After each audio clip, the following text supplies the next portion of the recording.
Today we are going to talk about GitHub's new invention, the newest thing that they added to their products, the GitHub Copilot.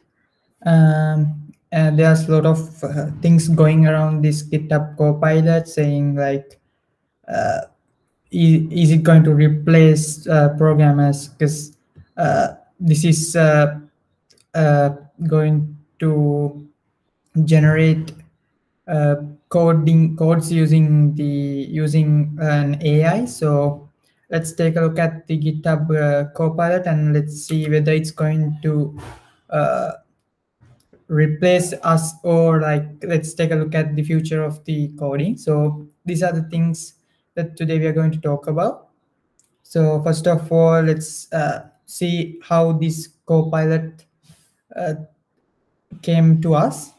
So we'll be talking about the OpenAI and the Codex, and the let's have a look at the GitHub Copilot, what it does, how good it is, things like that, and we'll take a look at similar products, and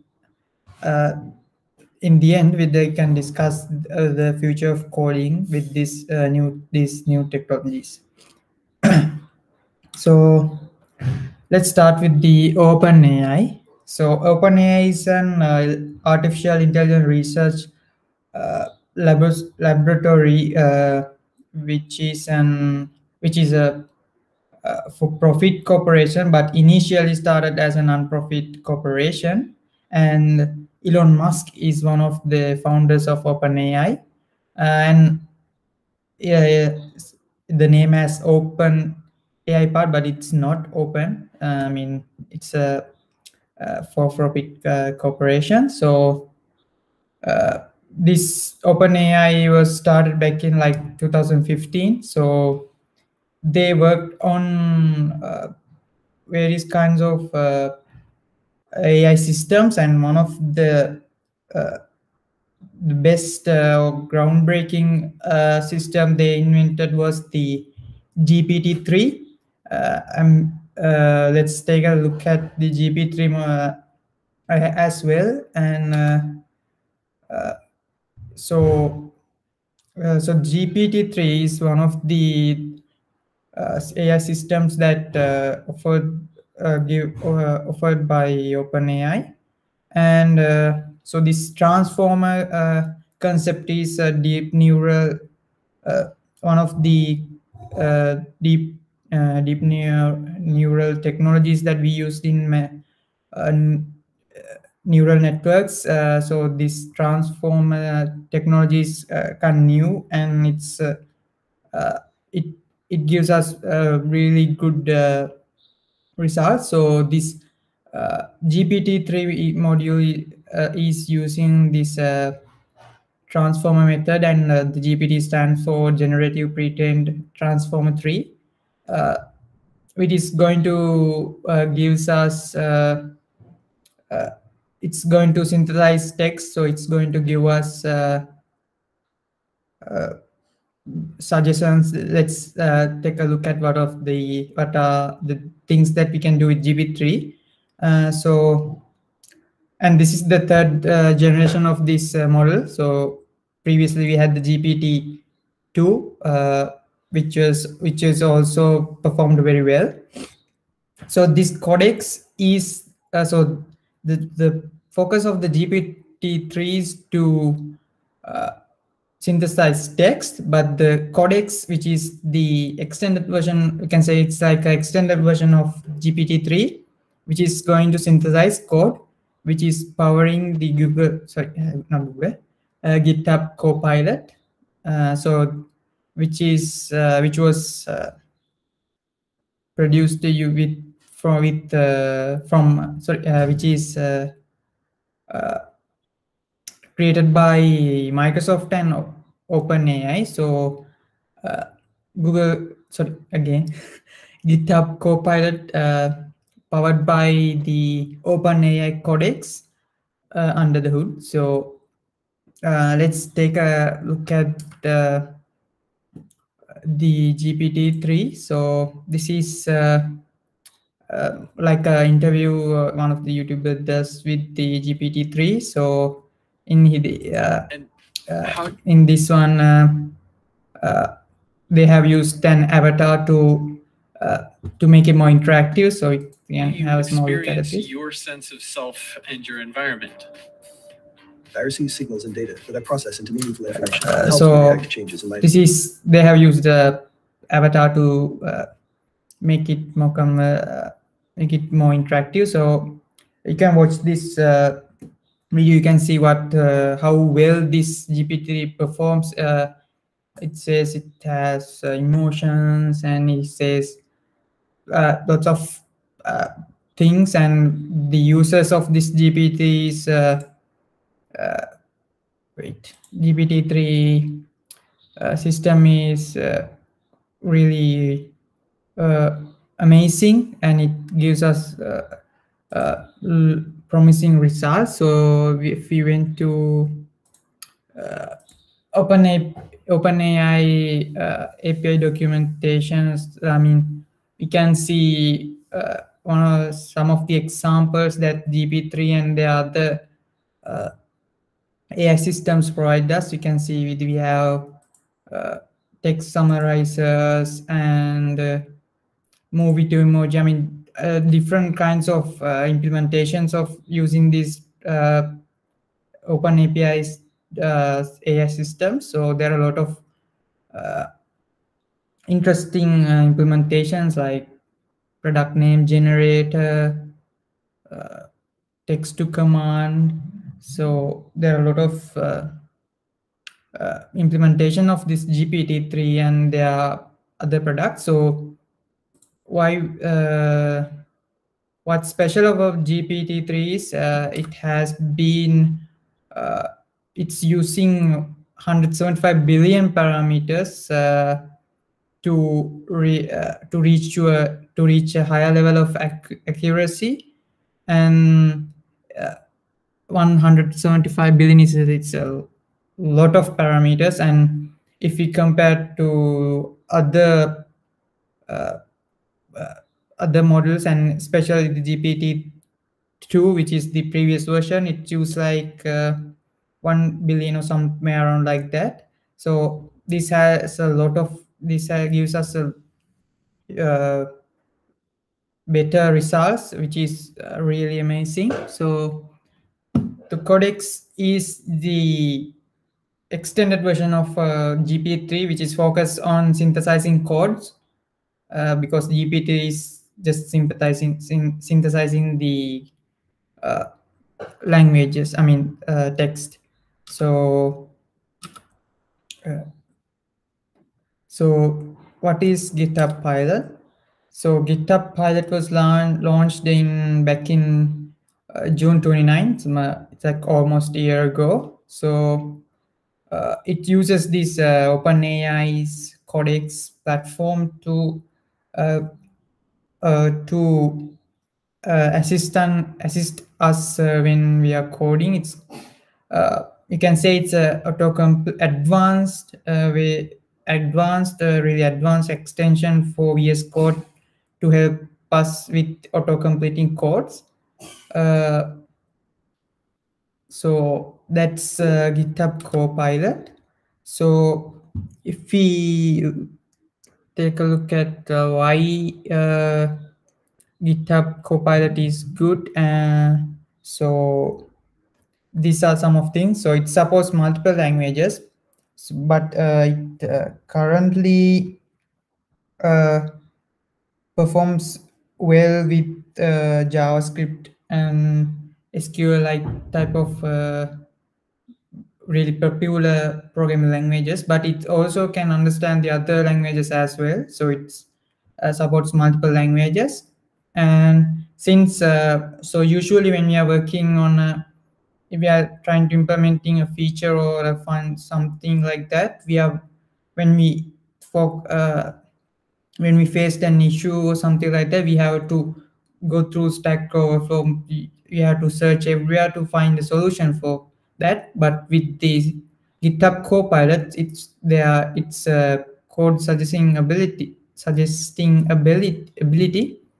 it's help us to stay focused on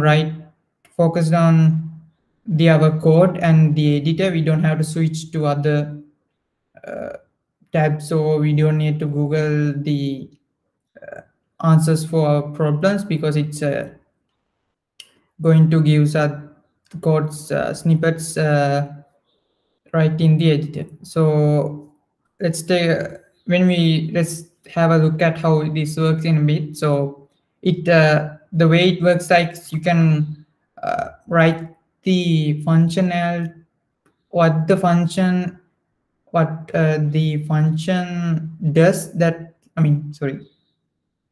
what you want to achieve with the function. It will give us that function. So all we have to write the comment, so it's going to suggest the correct functions and code snippets. So autofill for repetitive code. So in our, when we are working on a project, there are some codes that kind of look repetitive. So this GitHub Copilot identifies those code snippets and it's going to suggest those codes, and it helps us to write unit tests as well. So just like all you have to do is write the comment that what we need to achieve with this unit test, it's going to generate the unit test. And so it's not going to give us only a single solution, it's going to give us like 10 alternative solutions for our requirements. So we can choose one of them which is suits our requirement. So let's see how it works. So you can sign up for the technical preview. If you're lucky, you will get access to the technical preview. Yeah, you can sign up for the technical preview. I don't have the access. So as you can see, this one is using TypeScript, and I'm writing the comment what I want to achieve, then it's going to suggest the rest of the parts of this function, and it's supports for Go language and Python, Ruby. So most popular languages are supported, and the other languages are also, they say that the Copilot can understand the other languages as well. So the way it works is that you have to write the comment, and if once you start writing the function, it will gives us the rest of the function. It identifies that we are using TypeScript, so it's going to adapt that function according to the TypeScript syntax and things like that. And again, this is not like, it's not going to give, oh yeah, we can talk about that later. Yeah, and so they say it's more than autocomplete. So even now we have some autocomplete extensions in our day-to-day code editors, and most of them do very well. So but this Google Copilot is really advanced. As you can see, get average runtime of successful runs in seconds. Once I give the function name, it suggests me the rest of the function, which is really cool. And it's not going to gives us only functions. It's going to suggest comments and other things as well.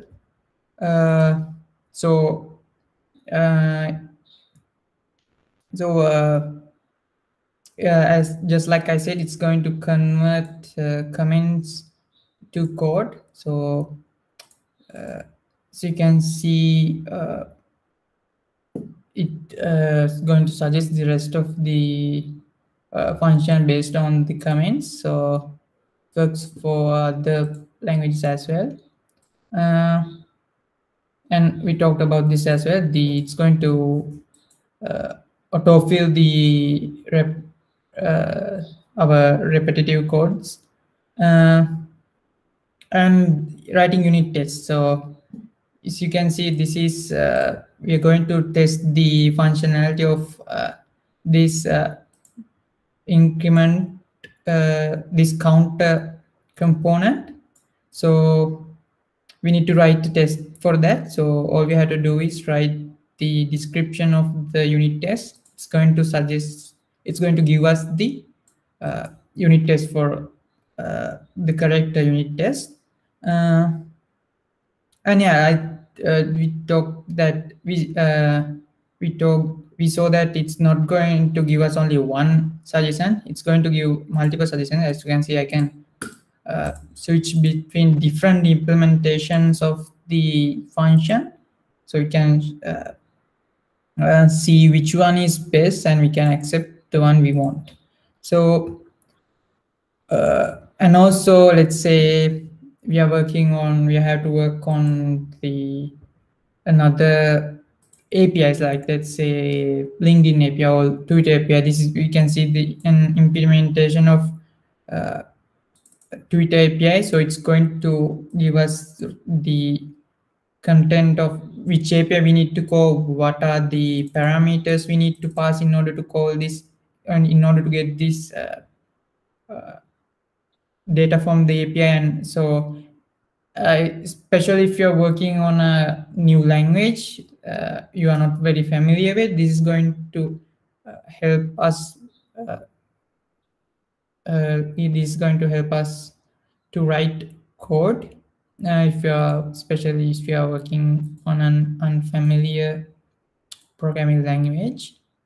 So how, if we take a look at how this codex going to suggest codes, so GitHub Copilots use the code from our repositories, which is on GitHub. So these codes are synthesized from our codes. So when they are training the model, so they use the codes in our repositories. So if we take a look at if we talk about whether it's perfect or not, no, it's not. It's not going to give us this production grade code snippets, and it can suggest some insecure code because it's going to use the codes from our GitHub repositories, which so if we have usually we are not always using best implementations of codes for functions. So if there are bad implementation of codes, there can be suggestions that not perfect because this model has been learned using the codes in our repositories. So actually GitHub is trying not to store bad code. So they have things like GitHub Action, different types of depend bots, things like that. So GitHub is trying not to keep bad codes, and also they say they are working on trying not to use bad code examples for their training. And also, even though it gives us 10 or more suggestions, they are not always correct. So, and also even those suggestions, we need to tweak them in order to match our requirement. So it's not perfect. So those are the kind of drawbacks of the GitHub Copilot, but for an initial release, it performs really well. So if someone asks, like, is this the first time they use AI to generate codes? No, there are already other implementations that used artificial intelligence. So Kite is one of them. I have used Kite with VS Code, and this one supports other code editors as well. But GitHub Copilot is currently they are working on adding the features for VS Code. So, I mean, maybe it will support for other code editors in the future, but for now they are focusing on VS Code, which is their product. I mean, like Microsoft. So the Kite is one of the another extension that gives us code completions, but it's not that it's not going to give a whole function and whole code chunks. It just as you can see in this illustration, it's just going to gives us suggestion, which is really helpful, but it's not good as the Copilot. And another one is this code 9, sorry, tab 9 extension. This also kind of similar to Kite, which is going to gives us these suggestions. So among these products, Copilot performs really well, even though it's currently in this technical preview. Even this extension supports multiple languages. So there are products out there that uses AI to generate codes. So this is not the first time, but yeah. So if we take a look at the future of coding, some might say that the AI will replace programmers, but I think it's not going to happen soon. But I mean, when GPT-3 was releasing, everyone was saying that, oh, yeah, the no code thing is going to come. We don't have to worry about writing code anymore. But with the Copilot release of the Copilot, people way more scared because it performs really well. But if we take a look at the example and other people saying, we can see that it's not perfect. It's not going to like replace developers, but this product was created by GitHub along with Microsoft, which is a corporation. So they have something in their minds. I mean, they invested like $1 billion in this project, and also they said that they are working on a commercial product of this. But I don't think it's not the thing that way they want. But let's see. So, and in the end, they need more code to train their models, and they need to use developers need to use these extensions to refine the model. So it's not going to happen soon. And this is it's even in the GitHub Copilot page, it says your AI prayer program. It's not going to replace, it's just going to help us. It's going to improve our productivity. It's going to reduce our manual tasks. So like we don't need to switch tabs and go through Stack Overflow to find solutions for our questions. And we can, so since it's suggesting some good code snippets, we can focus on interesting works like implementing new features, come up with good ideas, things like that. And in the end, Copilot is just a cooperative partner. It's not going to replace programmers. So that will be the upcoming years of programming, coding, whatever. So this is what Nat Friedman, who is the CEO of GitHub, says. He says that usually we spend hours or days when we are solving some questions, but this GitHub Copilot is going to help us with those. GitHub Copilot and other future products that's going to use AI will help us to solve this question, solve these bugs and things way easier than we used to. And in the end, there will be problems that need human touch as well. So it's not going to replace programmers soon. So that's GitHub Copilot and how it works and the future of the coding. So thanks for listening. These are the things that I used to create this presentation.